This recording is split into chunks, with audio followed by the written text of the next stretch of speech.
No vino por dinero ni por tierra, vino a borrar un apellido de la faz de la tierra. Y cuando la luna salga, recordad, el lobo no pide perdón, el lobo desgarra. El sol caía sobre la tierra, tiñendo de rojo las hileras de cultivos que se extendían hasta donde alcanzaba la vista. Alonso llegó a pie, con una maleta pequeña y el corazón lleno de ceniza. Había recorrido miles de kilómetros desde el país donde estudiaba y trabajaba, enviando siempre dinero para su abuelo, confiando en que don Jerónimo, su patrón de toda la vida, los guardaría y cuidaría como le había prometido en cartas. Pero al llegar, lo que escuchó de boca de los antiguos trabajadores fue una historia que le quemó la sangre hasta los huesos. Alonso tenía 28 años, alto, de espaldas anchas y cuerpo forjado por años de trabajo y estudio. Piel morena clara, ojos negros profundos, enmarcados por pestañas largas, pobladas y chinas, que parecían casi tocar sus cejas pobladas. De cabello negro casi ondulado, tocándole ligeramente los hombros, de movimientos calculados, habla baja y pausada, siempre observándolo todo, inteligente, educado y muy capaz. Cualidades que usa para ganar la confianza. Lleva en el cuello una bolsa pequeña de tela, herencia de su abuelo, con polvos y hierbas antiguas. La gente del lugar seguía confirmándole cómo lo habían echado como un perro a su abuelo. Estaba enfermo, no podía caminar bien. Le quitaron su jacal para que vivieran los nuevos peones. Suplicó, lloró, pero aún así se rieron en su cara. Le dijeron que ya no servía para nada. Y el pobre se quedó ahí, sentado en el polvo de la entrada. Y ahí mismo se le paró su corazón. Murió solo, abandonado. Y todo lo que usted le mandaba, Alonso, el patrón se lo quedó. Dinero, ropa, remedios, todo lo guardó y lo hizo suyo. Alonso sintió que la tierra se movía bajo sus pies. El odio no fue un sentimiento, fue una expulsión que le recorrió las venas. En su familia, el don del nahual no se aprendía, se heredaba. Pasaba de sangre en sangre, un poder antiguo y oscuro que despertaba solo cuando la injusticia y la rabia eran tan grandes que el alma ya no podía contenerse. Esa noche se adentró en lo más profundo del monte, donde los árboles formaban una bodega negra y el silencio era pesado. Gritó, un grito que no parecía humano, y su cuerpo comenzó a arder como si le quemaran vivo desde adentro. Los huesos le crujieron y se estiraron con un sonido espantoso. Carne y piel se rasgaron y volvieron a formarse. Pelo negro brotando de todo su ser. El dolor fue indescriptible, mezclando con furia pura hasta que la transformación terminó. Ante la luna llena, ya no había un hombre.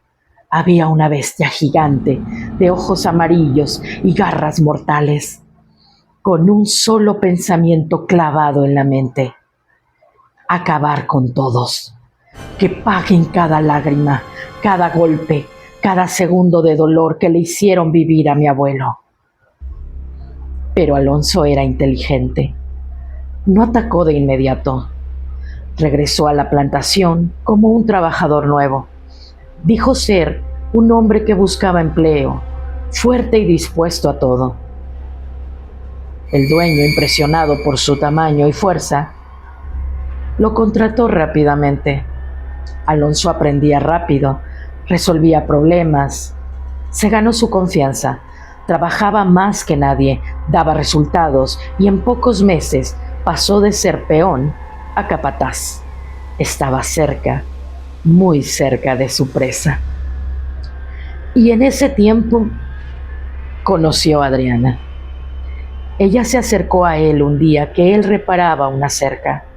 Le trajo agua, le sonrió con esa bondad que no existía en ningún otro rincón de esa casa. Le preguntó por su vida, le habló de sus deseos de cambiar las cosas, de cómo odiaba la crueldad de su padre y sus hermanos. Alonso, acostumbrado a sentir solo odio, sintió algo que le desgarró por dentro. Admiración, ternura, amor. Era lo que menos esperaba. Cada vez que la veía, su determinación se tambaleaba, pero al cerrar los ojos, veía el cuerpo de su abuelo tirado en el polvo y la rabia volvía a inundarlo todo. Ella es buena, pensaba, pero lleva su sangre y todos deben pagar. La primera noche de terror llegó cuando menos lo esperaron. Rodrigo, el hijo mayor, regresaba borracho de la cantina, caminando solo por el sendero oscuro entre los cultivos. Reía a carcajadas, gritando obscenidades, sin saber que algo enorme lo observaba de las sombras. Inmóvil, silencioso, como la muerte misma. De pronto, el viento trajo un olor a animal salvaje, a óxido y a podredumbre. Rodrigo se detuvo, confundido. «¿Quién anda ahí?», gritó, sacando su cuchillo.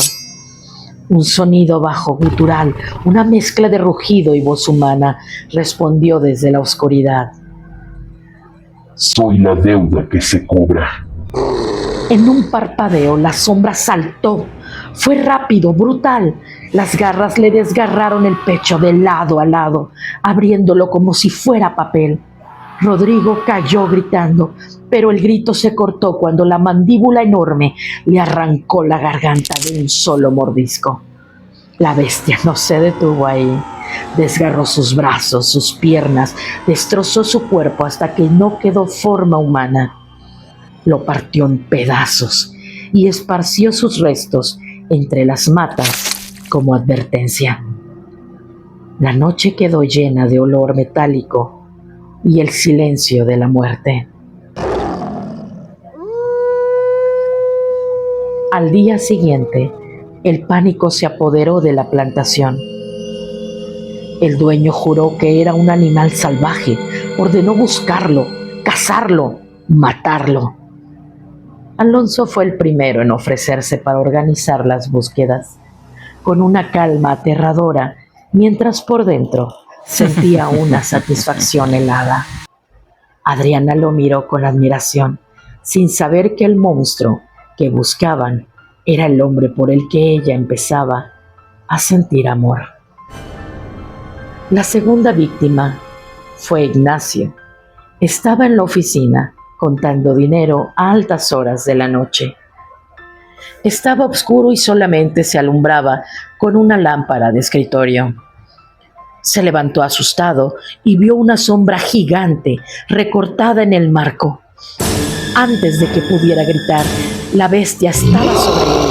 Lo golpeó con tanta fuerza que le rompió la columna contra el escritorio, haciéndolo crujir como una rama.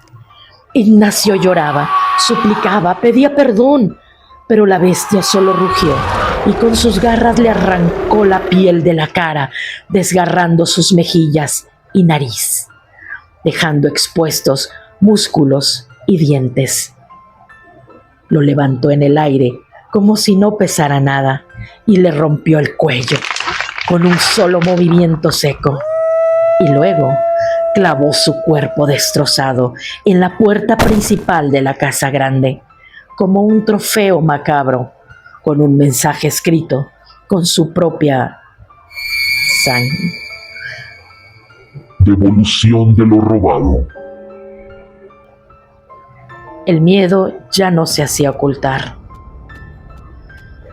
César y Tomás, los últimos dos hermanos, armaron a todos los trabajadores, patrullaban con armas, perros, fuego, pero nada servía. La bestia conocía cada rincón, cada escondite, se movía más rápido que el pensamiento. César fue atacado mientras dormía. Las garras rompieron las paredes de madera como si fueran de cartón. Entraron en su cuarto. Despertó justo cuando las fauces se cerraban sobre su pecho. Lo arrastraron fuera de la cama hacia la oscuridad.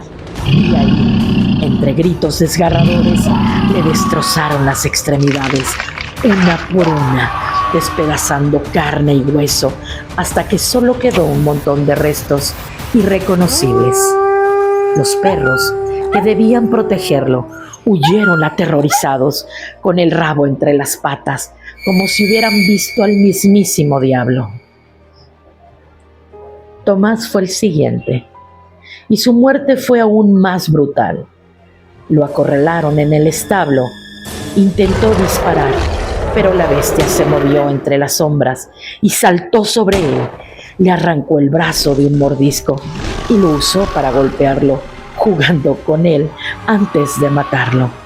Lo pisoteó hasta aplastarle el pecho y luego le desgarró el vientre, dejando sus entrañas esparcidas por el suelo de paja y estiércol, mientras moría lentamente, consciente, sintiendo cada segundo de su sufrimiento.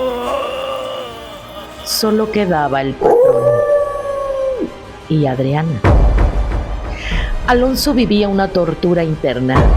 Cada noche la sed de sangre lo llamaba, pero cada día la sonrisa de Adriana le recordaba lo que era la bondad. Ella se acercó a él llorando, aterrada, buscando protección en sus brazos. Alonso, tengo miedo.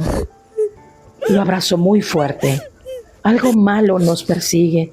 Siento que es culpa de mi padre, que hizo daño a mucha gente.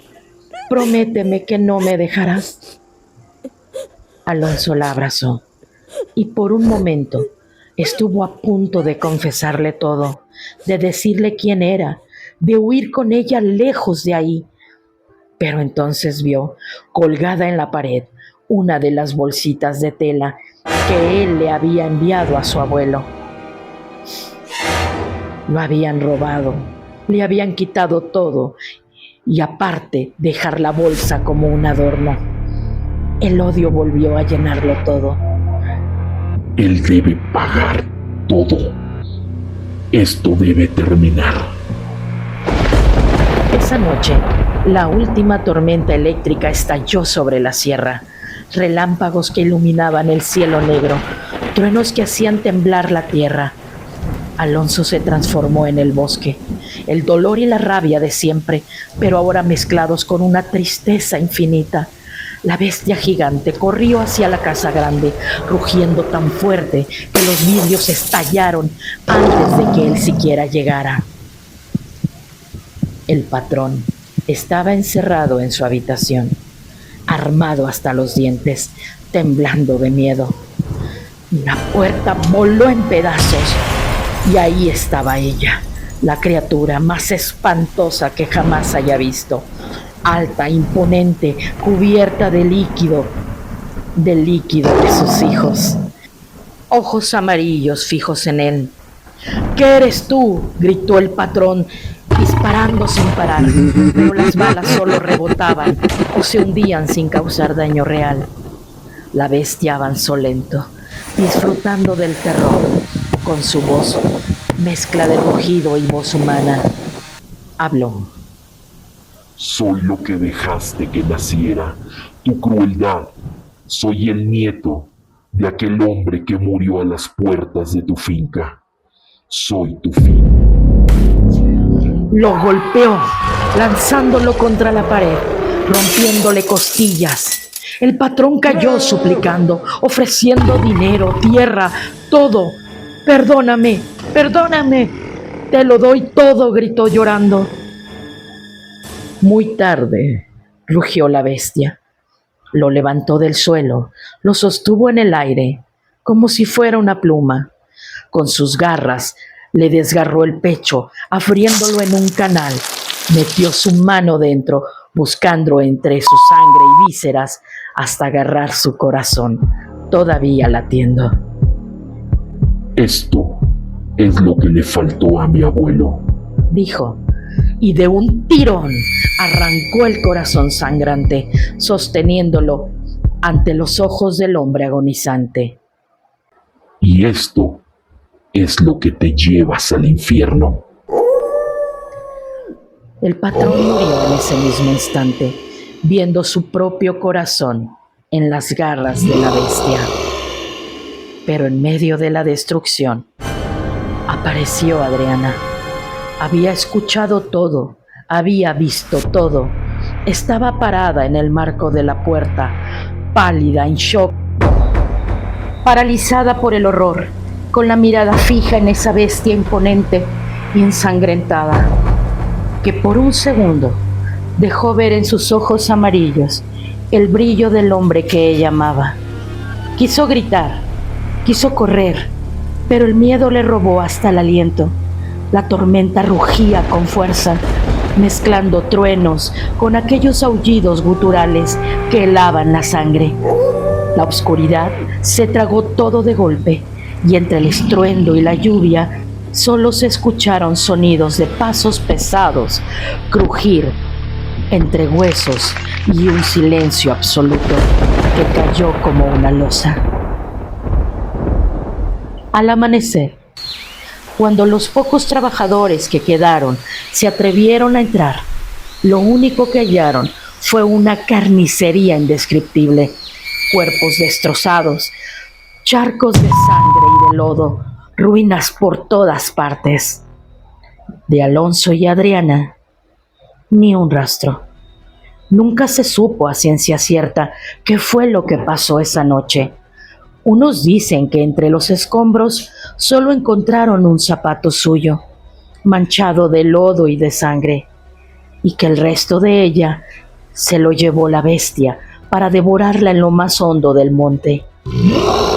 Otros, en cambio, juran que han visto luces a lo lejos, muy adentro en la selva, donde, entre árboles inmensos, afirman que Alonso no se fue, se la llevó, y que ahí viven los dos hasta el día de hoy, lejos de todo.